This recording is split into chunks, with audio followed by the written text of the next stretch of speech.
Class 10वीं कक्षा का है, संस्कृत लेसन फर्स्ट का ऑब्जेक्टिव। इसे पढ़िए और एग्जाम में पूरा के पूरा नंबर लाइए, नहीं पढ़िएगा तो नंबर नहीं आएगा।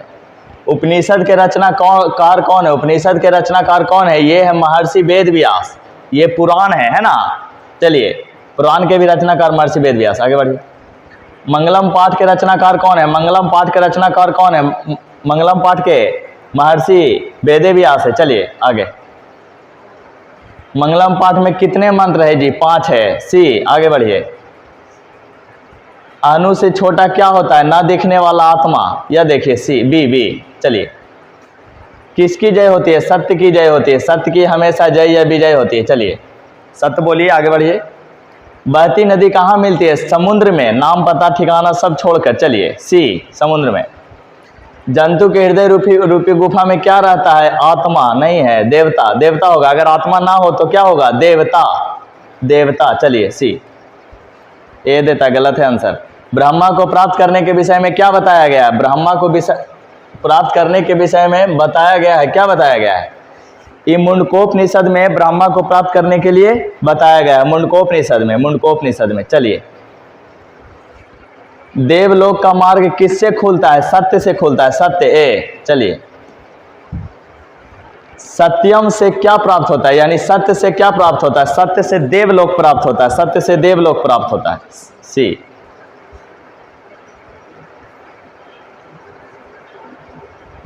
मृत्यु को वश में कौन कर लेता है? विद्वान पुरुष मृत्यु को वश में कर लेता है। विद्वान पुरुष मृत्यु को वश में कर लेता है, यानी कि उनको मृत्यु आने की जानकारी हो जाती है।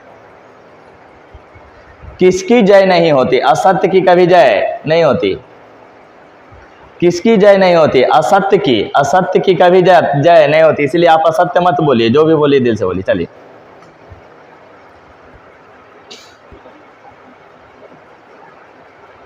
उपनिषद में किस महिमा का वर्णन है? उपनिषद में किस महिमा का वर्णन है? परम पुरुष परमात्मा का वर्णन है। परम पुरुष परमात्मा का वर्णन है। डी। उपनिषदों की संख्या कितना है? उपनिषदों की संख्या कितना है? चलो 108 होगा। बढ़ाओ। रुक जाओ। नीचे।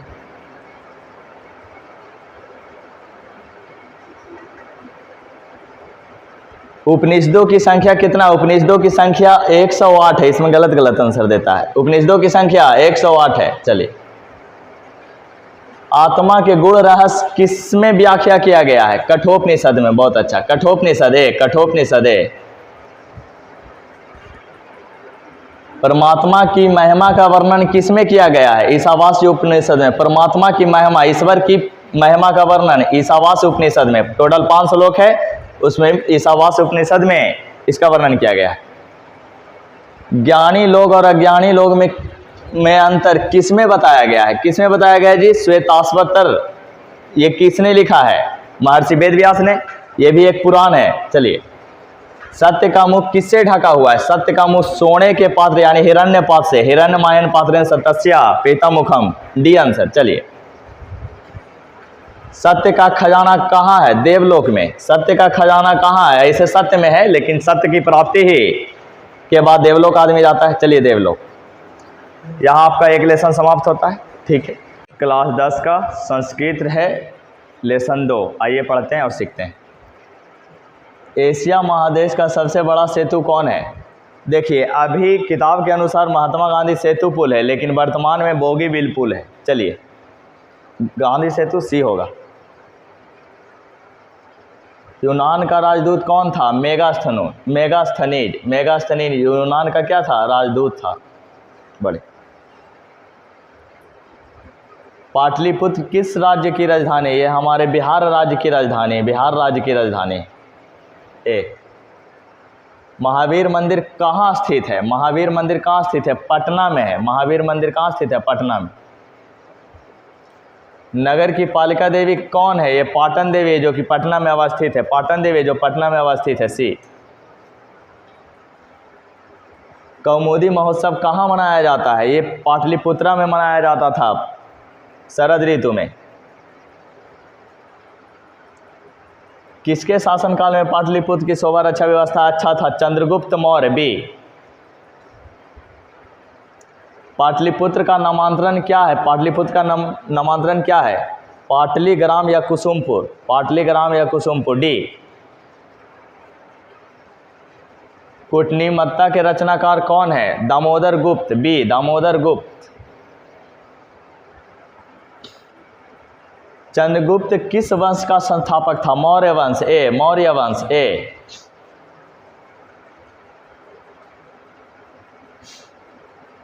सिखों के 10वें गुरु गोविंद सिंह, सिखों के 10वें गुरु गुरु गोविंद सिंह। ए,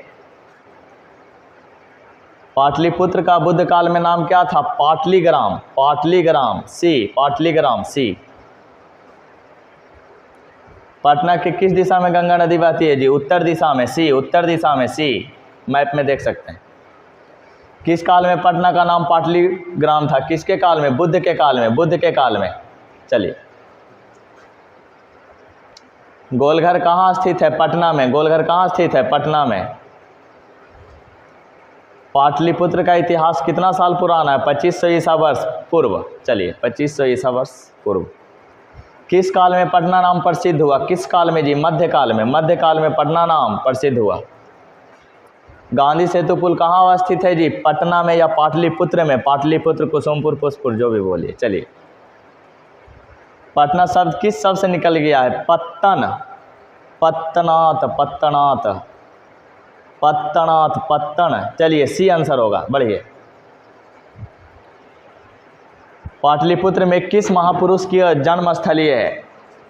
गुरु गोविंद सिंह का जन्म, गुरु गोविंद सिंह का जन्म पाटलिपुत्र नगर में हुआ है। चलिए, प्रिय विद्यार्थियों, कक्षा 10 का संस्कृत लेसन 3 का है ऑब्जेक्टिव। आप इसे पढ़िए और 5 मिनट के अंदर लेसन कंप्लीट करके पूरा के पूरा मार्क्स लाइए और मैट्रिक बोर्ड में आपको पूरा सपोर्ट करेगा, गारंटी इसका। मैथिल कोकिल के नाम से कौन प्रसिद्ध है? जी, तब विद्यापति है। पाठ के अनुसार विद्यापति। आलस कथा पाठ कहाँ से लिया गया है? जी, आलस कथा पाठ कहाँ से लिया गया है? पुरुष परीक्षा से, पुरुष परीक्षा से। मिथिला का मंत्री कौन था? जी, मिथिला का मंत्री वीरेश्वर था, वीरेश्वर। मनुष्य को कौन नष्ट कर देता है? जी, आलस मनुष्य को नष्ट कर देता, आलस मनुष्य को नष्ट कर देता है। भीषण भूख लगने पर भी कौन कुछ नहीं कर सकता है? जी, आलसी व्यक्ति कभी कुछ नहीं कर सकता है, कितना भूख लग रहा है, आलसी। वीरेश्वर नाम का मंत्री कहाँ रहता था? जी, मिथिला में रहता था, मिथिला में, मिथिला में। आलसियों को कौन अन्न और वस्त्र देता था? जी, वीरेश्वर नाम का व्यक्ति जो मंत्री था। आलसी पुरुष कितने थे? 4 थे, 4। आलस कथा पाठ किस दोष का वर्णन करता है? ये आलस दोष का वर्णन करता है। मनुष्य में 6 दोष, निद्रा, तंद्रा, भयम, क्रोध, हम, आलस, देवी, शुक्रता। आलस यहाँ होगा, सी। मैथिल कवि कौन था? जी, मैथिल कवि कौन था? विद्यापति था, विद्यापति था, वीरेश्वर नाम था इनका। आलस कथा किस प्रकार की कथा है? ये व्यंग्य किया गया है मनुष्यों पर, मनुष्य व्यंग्यात्मक, व्यंग्यात्मक। आलस कथा पाठ के लेखक कौन है? जी, विद्यापति। ए, विद्यापति। आलस कथा में, आलसशाला में आग क्यों लगाई गई? क्यों लगाई गई? वास्तविक आलसियों की परीक्षा के लिए, यानी आलसियों की परीक्षा के लिए भी। आलस कथा पाठ में किस महत्व का वर्णन किया गया है? मानव के गुणों का, मानव के गुण का वर्णन किया है, मानव गुण, मानव गुण। ए, गरीबों और अनाथों को प्रतिदिन कौन भोजन देता था? जी, कौन देता था? बताइए। वीरेश्वर नाम का मंत्री, वीरेश्वर। कारुणिक के बिना किसकी गति नहीं होती? करुणा के बिना आलसियों की गति नहीं होता, यानी जो व्यक्ति दानी या करुणाशील नहीं है उनके बिना आलसियों की गति नहीं हो सकती, आलसी। आलसशाला में लगी आग को देखकर कौन भाग गया? जी, तो धूर्त आलसी जो था, जो बनावटी आलसी था, वो भाग गया, यानी धूर्त लोग, धूर्त लोग। प्रिय मित्रों, क्लास 10 का संस्कृत लेसन 4 का ऑब्जेक्टिव क्वेश्चन है, आप इसे पढ़िए, इसके बिना एग्जाम अधूरा है।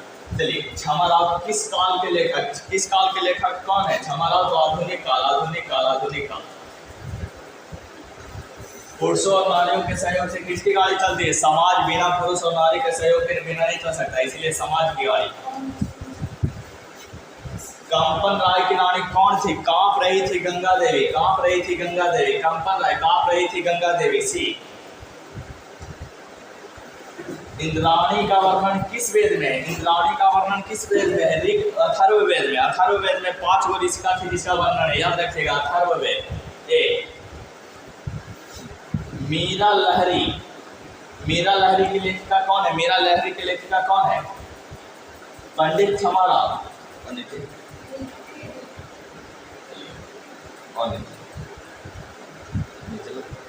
यही तो है। ओ सच। और इसके संगत होती है। संस्कृत साहित्य लेखिका पाठ में किसके महत्व का वर्णन है? तो औरत का, औरत का, औरत का। चलिए, आधुनिक संस्कृत साहित्य लेखिका में कौन प्रसिद्ध है जी? आधुनिक पंडित क्षमाराव, पंडित क्षमाराव, पंडित क्षमाराव। शंकर चरित्र की रचना किसने की? शंकर चरित्र की रचना किसने की? पंडित क्षमाराव। लौकिक संस्कृत साहित्य में 40 कवित्रियों में प्रथम कल्पा कौन थी? प्रथम कल्पा कौन थी? विजयायांका, विजयायांका। ऋग्वेद में कितनी महिलाओं का वर्णन है? 24। ऋग्वेद में कितनी महिलाओं का वर्णन है? 24। अथर्ववेद में 5। अथर्ववेद में कितनी महिलाओं का वर्णन है? 5। बी। अच्युत राय की रानी, अच्युत राय की रानी कौन थी? अच्युत राय की रानी तिरुमलांबा थी, तिरुमलांबा। किस युग में मंत्रों की दर्शका ने केवल ऋषि बल्कि ऋषि का? तो वैदिक युग में। वैदिक युग, वैदिक युग। याज्ञवल्क्य ने अपनी पत्नी को क्या शिक्षा दी थी? आत्म तत्व की। उसकी पत्नी का नाम मैत्रेयी था। आत्म तत्व। मधुरा विजय महाकाव्य की रचना किसने की थी? मधुरा विजय, मधुरा विजय गंगा देवी। मधुर वाणी बोलिए गंगा देवी, मधुर वाणी बोलिए गंगा देवी, मधुर वाणी बोलिए गंगा देवी। चलिए, बरदाविका परिणय, बर दो, तिरुमलांबा, तिरुमलांबा। इसको कैसे याद करेंगे? बर दीजिए, बर दीजिए। तो किससे? तिरुपति बालाजी से बर मांग रहा है, तो बरदाविका परिणय तिरुमलांबा भी। ऐसे करके आप इसे याद कीजिए। जनक की सभा में शास्त्रों में जो कुशल, जो विद्वान औरत थी उसका नाम क्या था? उसका नाम क्या था? गागरी था, गागरी। ठीक है विद्यार्थियों, मेरे एक संस्कृत क्लास 10 का है, लेसन 5 का ऑब्जेक्टिव। इसे पढ़िए, आपके एग्जाम में यही से आएगा। आप पढ़िए, एग्जाम का टेंशन खत्म। पुराण के रचनाकार कौन है? पुराण के रचना कौन है? पुराण लिया गया महाभारत से, जिसका रचना महर्षि वेद व्यास है। कहाँ गया जी? महर्षि वेद व्यास। सी महर्षि वेद व्यास। किसकी महिमा सभी जगह गाई जाती है? तो भारत की महिमा सभी जगह गाई जाती है। भारत की महिमा सभी जगह गाई जाती है। देश का गुणगान किस देश का गुणगान देवता लोग भी करते हैं जी? तो भारत का गुणगान देवता लोग भी करते हैं। भारत का गुणगान देवता लोग भी करते हैं। किस देश में देवता लोग बार बार जन्म लेते हैं? इसको आप किस पढ़िए, किस देश में देवता लोग बार बार जन्म लेना चाहते हैं? भारत, भारत, भारत। बी। चलिए, कौन गीत गाता है जी? कौन गीत गाता है? देवता गीत गाते हैं कि भारत में हम जन्म ले? देवता गीत गाते हैं। भारत की शोभा की कौन प्रशंसा करता है? भारत की शोभा की कौन प्रशंसा करता है? बताइए। तो देवता, देवता लोग जो है वो भी भारत की महिमा की प्रशंसा करता है। भारत की महिमा कहाँ गाई जाती है जी? सभी जगह, सभी जगह, संपूर्ण संसार में। आज भी हालात देख लीजिए, 1000 साल पहले भी देख लीजिए। चलिए, भारत भूमि किससे सेवित है जी? तो देखिए ना, यहाँ पर ही सागर है, पर्वत है, झरना, सभी प्राकृतिक सौंदर्य परिपूर्ण है हमारा भारत, यानी डी सभी से सेवित। जगत का गौरव कौन है जी? तो एक ही मात्र है, भारत। भारत जगत का गौरव है। भारत महिमा पाठ का प्रथम पद या श्लोक कहाँ से लिया गया? प्रथम पद या श्लोक विष्णु पुराण से, द्वितीय है भागवत पुराण से। ये प्रथम, ये द्वितीय। प्रथम विष्णु पुराण, द्वितीय भागवत पुराण। प्रथम विष्णु पुराण, द्वितीय भागवत पुराण। चलिए, भारत महिमा का आधुनिक पद किससे रचा गया है? तो भारत महिमा का जो अभी पद हमारे किताबों में है वो हमारे बोर्ड के अध्यक्षों ने बनाया है। बोर्ड के अध्यक्षों ने उसे हम लोगों को पढ़ने के लिए बनाया है। चलिए, अध्यक्षों ने। हमारी भारतीय धारा कैसी है जी? या विशाल है, हरी भरी सब है, लेकिन विशालता पर आंसर होगा। चलिए, और नीचे जगत का गौरव कैसा है? जगत का गौरव अति शोभनीय है, अति शोभनीय। चलिए, शोभनीय। जाति धर्म के भेद से युक्त लोग भारत में क्या करके रहते हैं? तो एक होकर रहते हैं। क्या करके रहते हैं? एक होकर रहते हैं, एकता में रहते हैं। एक देवता क्या गाते हैं? देवता गीत गाते हैं। देवता क्या गाते हैं? गीत गाते हैं। आदर्श विद्यार्थियों, ये लेसन 6 है संस्कृत क्लास 10 का। इसे पढ़िए, आपके एग्जाम में एकदम ये काम देगा। नहीं पढ़िएगा तो रुक जाएगा। भारतीय संस्कार कितने हैं जी? हमारे जो भारत में संस्कार है, जो मनुष्यों का संस्कार है, वो 16 है। 16। सीमंतोन्नयन संस्कार किस संस्कार के अंतर्गत आता है? तो ये देखिए ना, जन्म से पहले का संस्कार है। जन्म से पहले 3 संस्कार, जन्म से पहले का संस्कार, जन्म से पहले 3 संस्कार, उसी में एक सीमंतोन्नयन। शिक्षा संबंधी कितने संस्कार है जी? तो शिक्षा संबंधी कितने संस्कार है? बोलिए। शिक्षा संबंधी 5 संस्कार है। शिक्षा संबंधी चलिए बढ़िए। बचपन में कितने संस्कार है जी? तो बचपन में 6 संस्कार है। बचपन में 6 संस्कार है। बचपन में 6 संस्कार, 6, बचपन में 6। चलिए, संस्कारों का मौलिक अर्थ क्या है? संस्कारों का मौलिक अर्थ है कि हमसे दोष दूर हो जाए और गुण क्या हो? हमारे अंदर समा जाए। यानी सी, दोष दूर हो और गुण आंतरिक गुणों में समा जाए। चलिए, भारतीयों में संस्कार से किसका निर्माण होता है? तो व्यक्तित्व का या चरित्र का? व्यक्तित्व का या चरित्र का? वेद की पढ़ाई शुरू करना किस संस्कार के अंतर्गत आता है? शिक्षा संस्कार के अंतर्गत। शिक्षा संस्कार के अंतर्गत। संस्कारों को कितने भागों में बांटा गया जी? संस्कारों को कितने भागों में बांटा गया? तो 5 भागों में बांटा गया। 5। मरने के बाद कितने संस्कार होते हैं? जब मरिए गया तो अब अंतिम संस्कार करके कहानी खत्म करो। नीचे करो।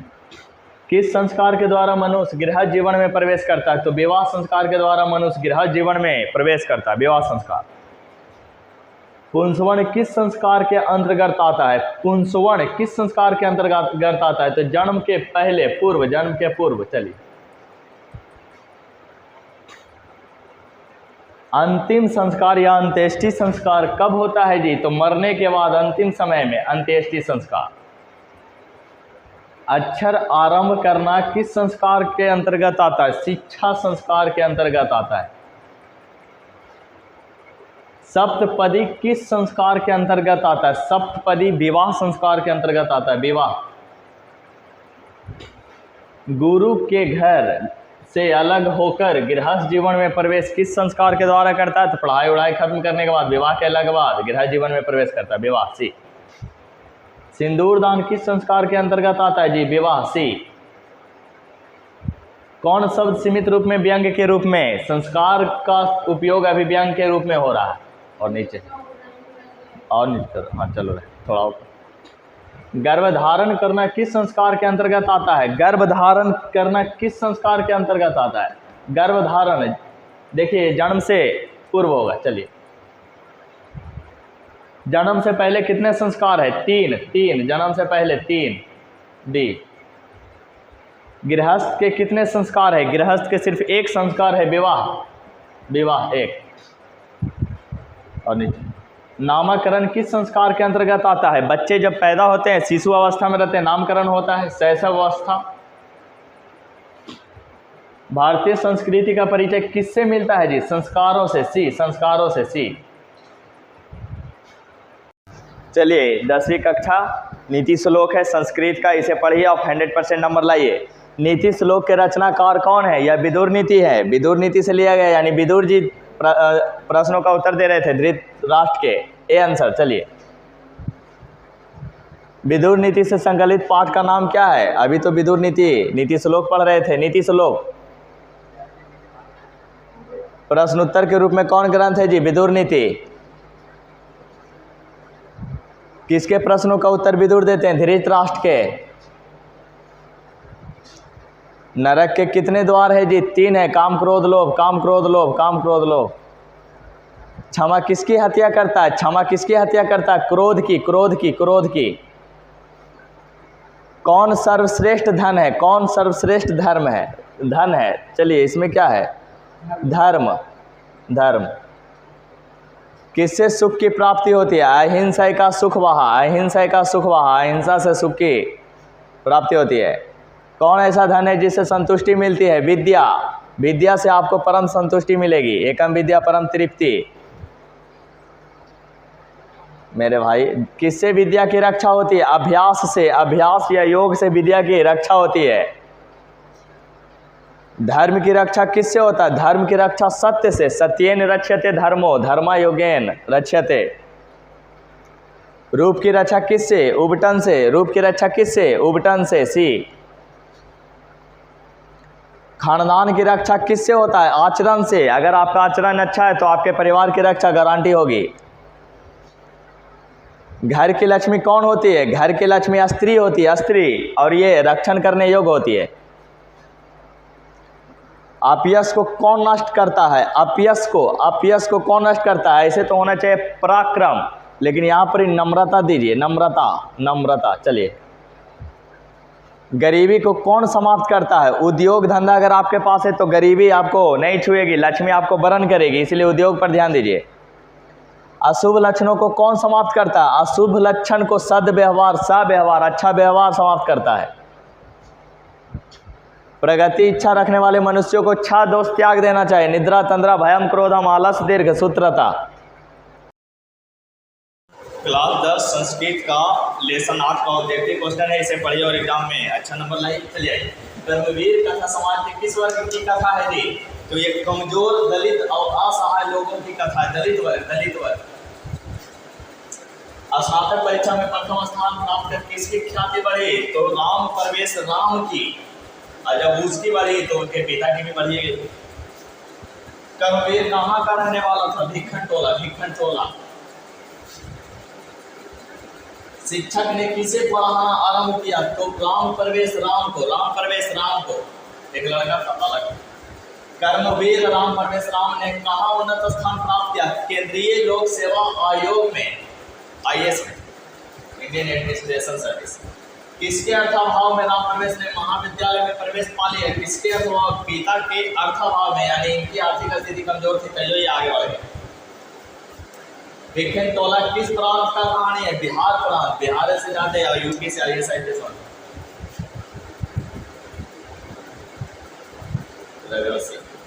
भिक्खन टोला देखने कौन आया था? एक शिक्षक आया था। स्नातक परीक्षा में राम परवेश ने विद्यालय में कौन सा स्थान प्राप्त किया? तो प्रथम स्थान प्राप्त किया। कर्मवीर ने कौन सा पद प्राप्त किया है जी? तो महत्तम, सबसे उच्चतम पद केंद्रीय लोक सेवा आयोग का पद प्राप्त किया।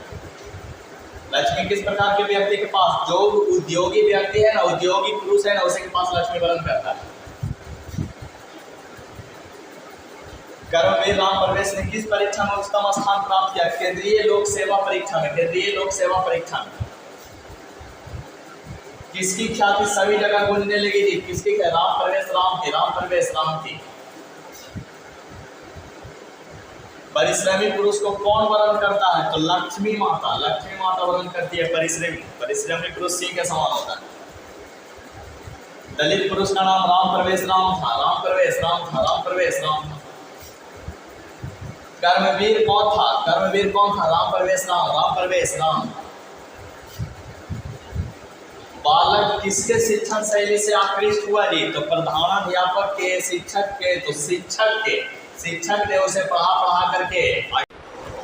विद्यार्थी, क्लास 10 का संस्कृत लेसन 9 का ऑब्जेक्टिव है, इसे देखिए, आपके एग्जाम में आना ही आना है, पूरा पढ़ के जाइए, ठीक है।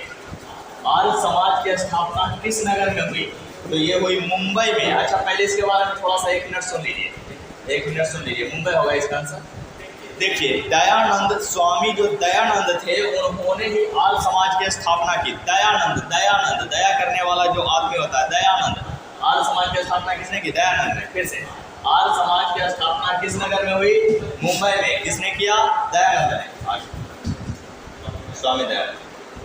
स्वामी दयानंद का जन्म किस गांव में हुआ है जी? गुजरात के टंकारा नामक गांव में। आर्य समाज की स्थापना कब हुई? 1875 ईस्वी में आर्य समाज की स्थापना हुई। मूल शंकर किसका नाम था? स्वामी दयानंद के बचपन का नाम था मूल शंकर। स्वामी दयानंद के बचपन का नाम था मूल शंकर। आर्य समाज के संस्थापक कौन थे? स्वामी दयानंद। स्वामी दयानंद। देखिए विवेकानंद भी है, लेकिन आप याद से दया दया दया दयानंद दयानंद दयानंद। हिंदू समाज को छोड़कर किसने धर्मांतरण किया? दलित और शोषित वर्ग का व्यक्ति। दलित और शोषित वर्ग का व्यक्ति हिंदू धर्म छोड़ रहा था उसी वक्त। स्वामी दयानंद का जन्म कब हुआ था जी? 1824 ईस्वी में गुजरात के टंकारा में। गुजरात के टंकारा में। स्वामी दयानंद के माता पिता किसके उपासक थे? शिव जी के। शिव जी के उपासक थे। शिव के उपासक थे। स्वामी दयानंद का निधन कब हुआ? निधन कब हुआ? 1883 ईस्वी में उनकी मृत्यु हो गई। उनकी मृत्यु हो गई 1883 में।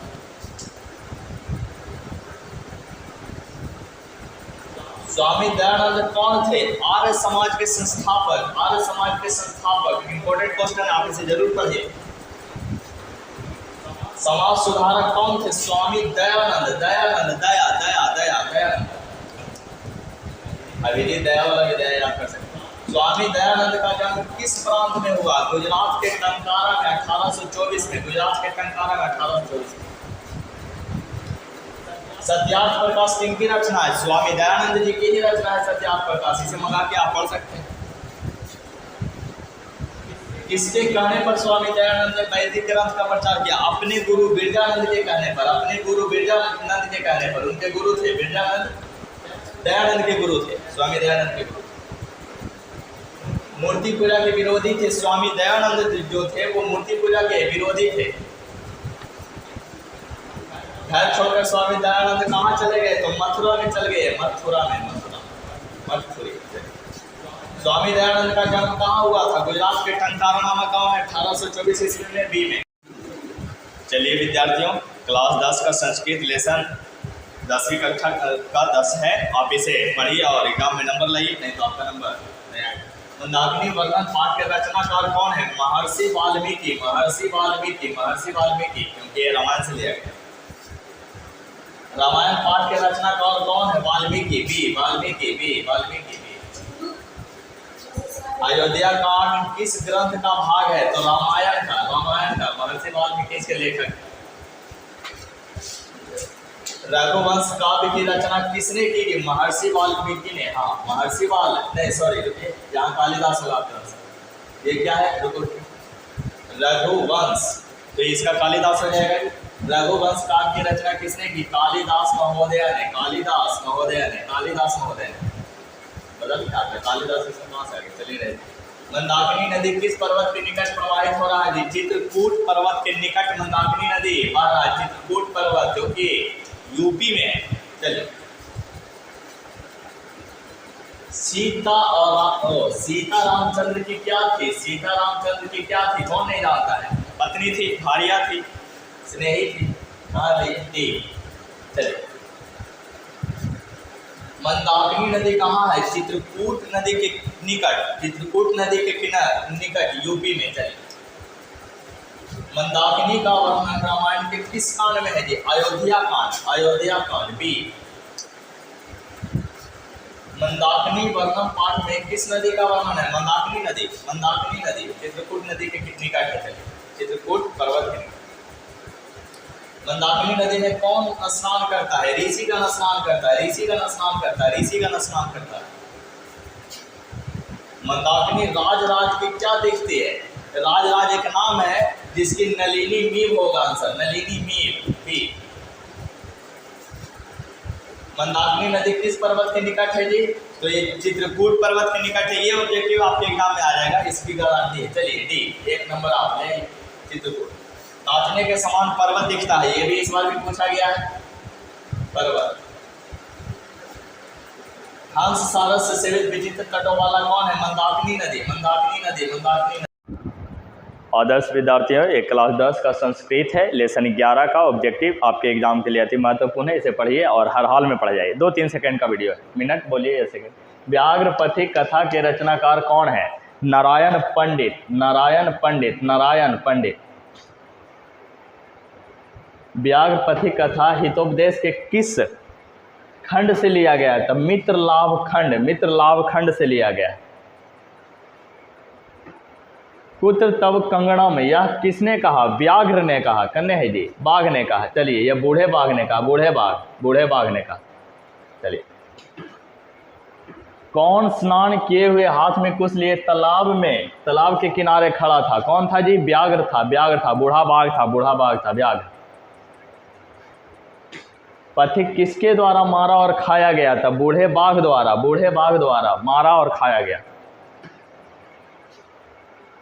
व्याघ्र के हाथों में क्या था? सोने का कंगन, जिसके कारण लालच में आकर के वो पथिक मारा गया। हितोपदेश का अर्थ क्या है? हितोपदेश का अर्थ क्या है? हित का उपदेश, यानी सभी के हित का उपदेश।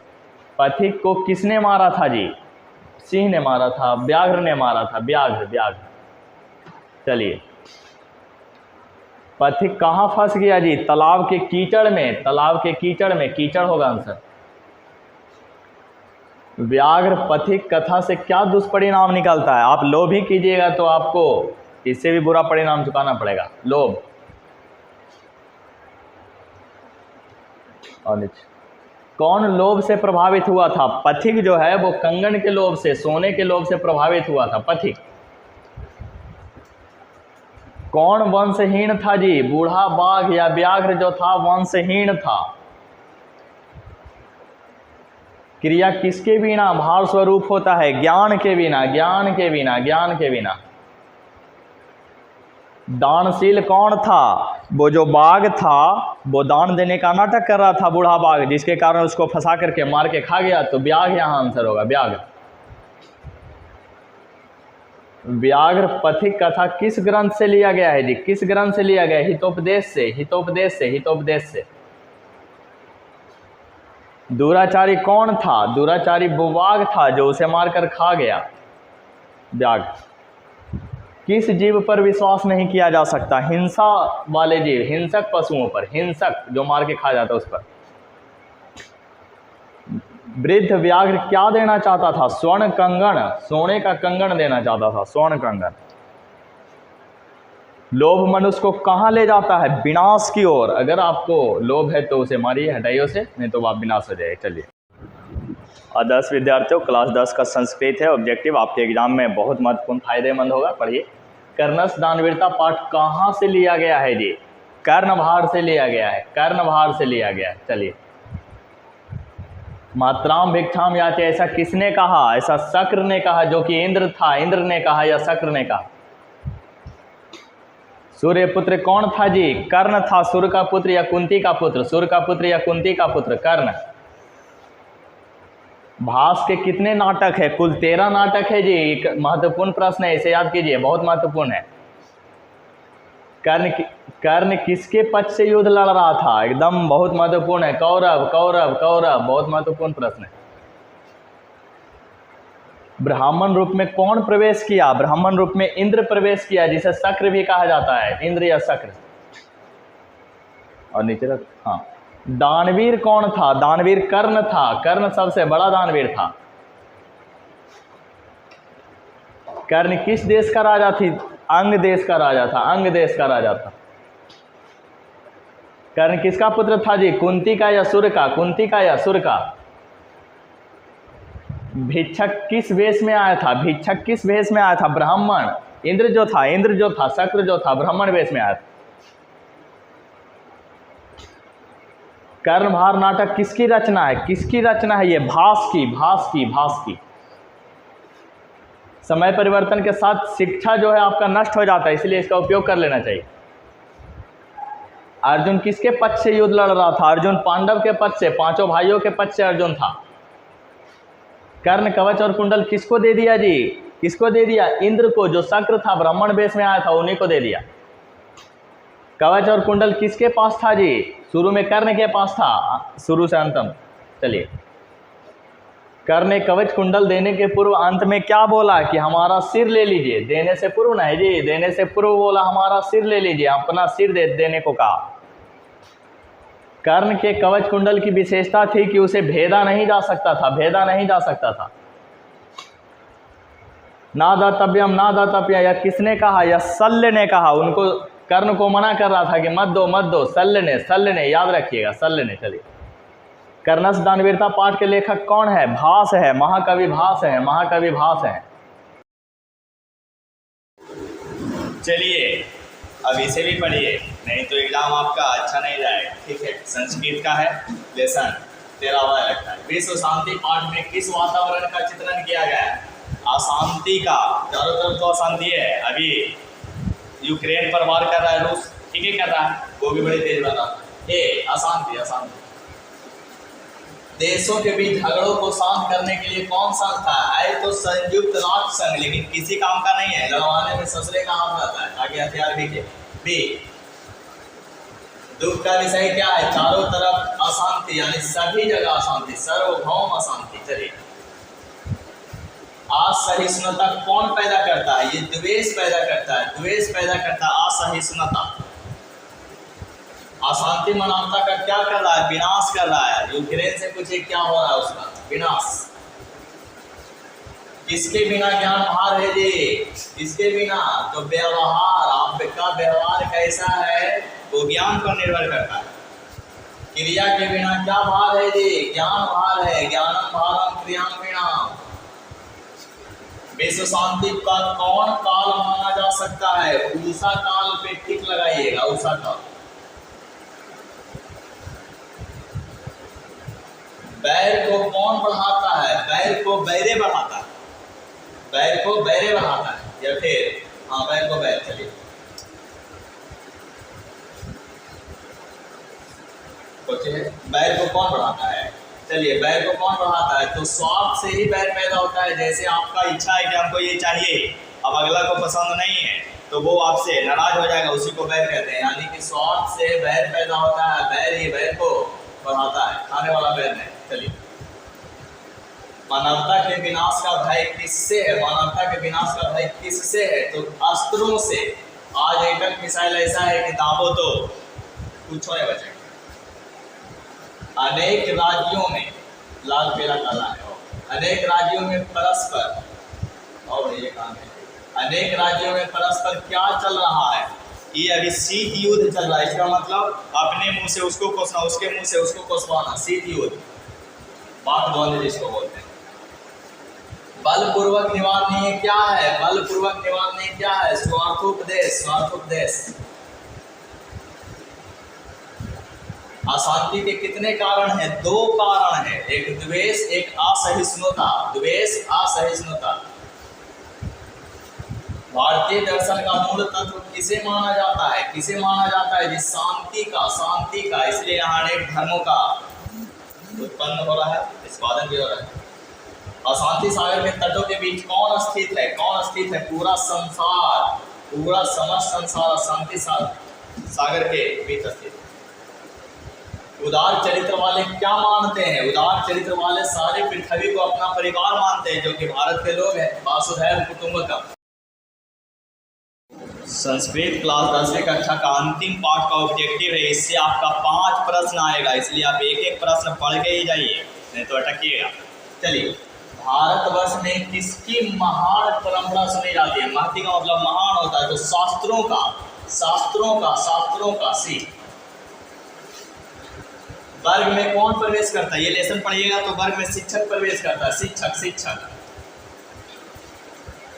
किसके 6 गुण हैं? तो वेदांग के 6 गुण है। वेदांग के 6 अंग, वेद का तो 4 है जी, वेद का तो 4 है, वेदांग का 6 है, वेदांग का 6 है, वेदांग का 6 है। फिर से, वेद का 4 है, वेदांग का 6 है, वेदांग का 6 है। तो किसके 6 अंग है? तो वेदांग के 6 अंग है। चलिए, छात्र किसका अभिवादन करते हैं? शिक्षक एंट्री करते हैं ना क्लास में, तो छात्र उन्हीं का अभिवादन करते हैं, शिक्षक का, शिक्षक का। शास्त्रकारा पाठ किस शैली में है? प्रश्न और उत्तर। टीचर से बच्चे प्रश्न करते हैं, शिक्षक से बच्चे प्रश्न करते हैं और शिक्षक उनका उत्तर देते हैं, यानी प्रश्न उत्तर शैली, प्रश्न उत्तर शैली। चलिए, किसका व्याकरण प्रसिद्ध है जी? पाणिनि का व्याकरण प्रसिद्ध है, पाणिनि का। ज्ञान का शासक कौन है? शास्त्र है। ज्ञान के ऊपर जो शासक करता है वो हमेशा शास्त्र है। मनुष्य को कर्तव्य और अकर्तव्य का बोध हमेशा शास्त्र करता है, शास्त्र करवाता है, इसीलिए शास्त्रों को पढ़ना निजी जीवन में बहुत ही आवश्यक है। वेदांग कितने हैं जी? 6 है, हम आपको बता रहे थे वेदांग 6 है। उच्चारण क्रिया का बोध कौन कराता है? पढ़े लिखे व्यक्ति, अच्छा जो शिक्षित होता है वो अच्छा बोलता है, शिक्षा कराता है, शिक्षा। निरुक्त के निरुक्त के यास्क है, निरुक्त, इसको याद कैसे कीजिएगा? देखिए, नीरू से आप कुछ बोलते हैं तो या करता है, नीरू से आप कुछ कहते हैं तो या करता है, यास्क। निरुक्त के रचयिता कौन है जी? यास्क। कैसे याद करेंगे? तो नीरू से आप कुछ पूछते हैं तो या करता है, यास्क। चलिए, छंद के रचयिता कौन है? छंद गलियो पिंगल। रुकिए, आप इसको याद कैसे कीजिएगा?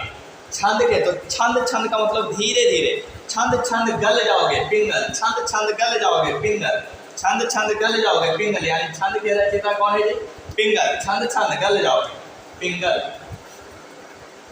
ज्योतिष के रचयिता कौन है? इसे भी रुकिएगा, लगधर मुनि। तो ज्योतिष लटक रहा था या लदबद था, इस तरह से। ज्योतिष का मतलब प्रकाश धीरो मुनि लदबद था, लगधर सी। कर्म कांड के रचयिता कौन है? कर्मकर्मी गौतम। कर्म कांड के रचयिता गौतम। सांख्य दर्शन की रचयिता कौन है? संख्या है पीला, कपिल मुनि। संख्या है पीला, 1 2 3 जो है वो पीला है। योग दर्शन के संस्थापक कौन है? पतंजलि। अभी देखते हैं बूढ़ा रामदेव बाबा पतंजलि के चलेते रहते हैं, भोरे फूफा करते रहते हैं इस तरह से। चलिए, पतंजलि। न्याय दर्शन न्याय करो गौतम मुनि। चलिए, वैशेषिक दर्शन के संस्थापक कौन है? विशेष। इसको पढ़ेंगे, विशेष। कान है, कान 2 से ज्यादा है, विशेष है 2 3 गो है कान, तो विशेष है कान, 2 3 गो ज्यादा है, विशेष है कान। तो विशेषिक या वैशेषिक दर्शन के संस्थापक कौन है? कनाद मुनि। एकदम आना है, इसलिए पढ़िए इसे। मीमांसा दर्शन के संस्थापक कौन है? तमीमा जैमी, यहाँ से मीमा जैमी, यहाँ से जैमिनी। मीमांसा दर्शन के रचयिता कौन है? जैमिनी। चलिए, वेदांत दर्शन के संस्थापक कौन था? वेदोकांत कर दिया बदरिया, बदर नारायण, ये भी एक मुनि थे, ऐसे याद करेंगे। कृषि विज्ञान के लेखक कौन है? पराशर मुनि। कृषि को पसारो मत, पराशर। आर्यभट्टनामा के रचनाकार कौन है जी? तो आर्यभट्टिया है।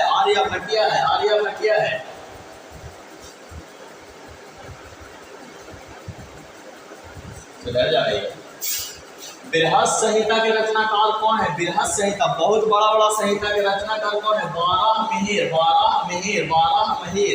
चलिए, 12 मिहिर। मनुष्यों को सांसारिक विषयों की आसक्ति और विरक्ति का उपदेश कौन देता है? हमेशा शास्त्र देता है, शास्त्र। चरक संहिता क्या है? तो चरक संहिता क्या है? ये आयुर्वेद शास्त्र। इसे याद कैसे रखेंगे? शरीर में ऐसे जो गोल उड़ जाता है उसको चरक बोलते हैं। चरक का इलाज कहाँ होगा? आयुर्वेद में, मेडिकल साइंस में नहीं, आयुर्वेद में। तो चरक संहिता क्या है? आयुर्वेद शास्त्र। चरक संहिता क्या है? आयुर्वेद शास्त्र है।